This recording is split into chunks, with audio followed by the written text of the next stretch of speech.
Sri Ramana Gita, Chapter 11. Self-Knowledge and Occult Powers. Sri Ganapati Muni.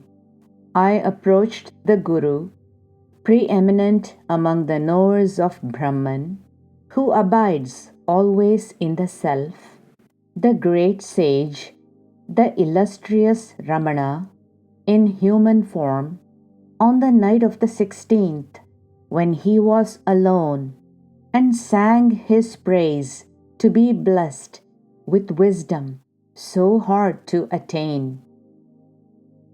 In you alone is found the supreme abidance in the self and the purest mind. You are the repository of all wisdom, Jnana, just as the ocean is of all waters. You became very famous by attaining wisdom, Jnana, hard to get even for yogis, in boyhood itself, in your 17th year. O Lord, is it possible to describe your state, in which the entire visible world is seen as shadows?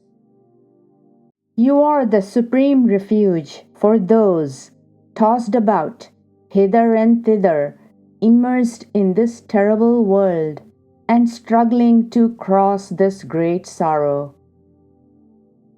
By the divine vision given to me, I see you again and again as Subramanya, the foremost among the knowers of Brahman in human form.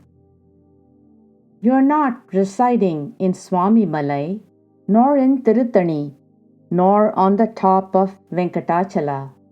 You dwell now in reality in Arunachala. Once you taught the secret of the science of the self to Maharishi Narada, who served you as a disciple.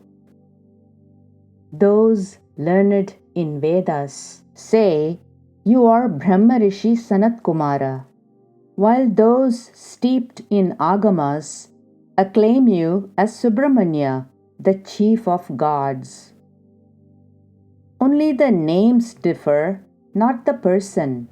Sanat Kumara and Skanda are only synonyms for you. Once before, you were born as Kumarila, the best of Brahmins, and re-established the dharma set out in the Vedas. When there was confusion in dharma, you were born in Tamil land as Jnana Sambandha and established the path of devotion. O glorious one, you have once again come back to earth to proclaim knowledge of Brahman, obstructed by those satisfied with scriptural learning only.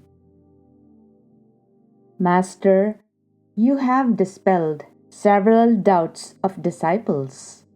Please remove a doubt of mine. Are wisdom, jnana, and siddhis, occult powers, opposed to each other? Or is there some relationship between them? Thus praised and questioned by me, Bhagavan Ramana looked at me majestically and said, "The natural state is free from sloth. One established firmly in it is incessantly performing the most difficult penance spontaneously. Natural abidance in the self alone is difficult penance. By such daily penance, one is ripe from moment to moment. Siddhis, occult powers, come to the seer by such ripeness.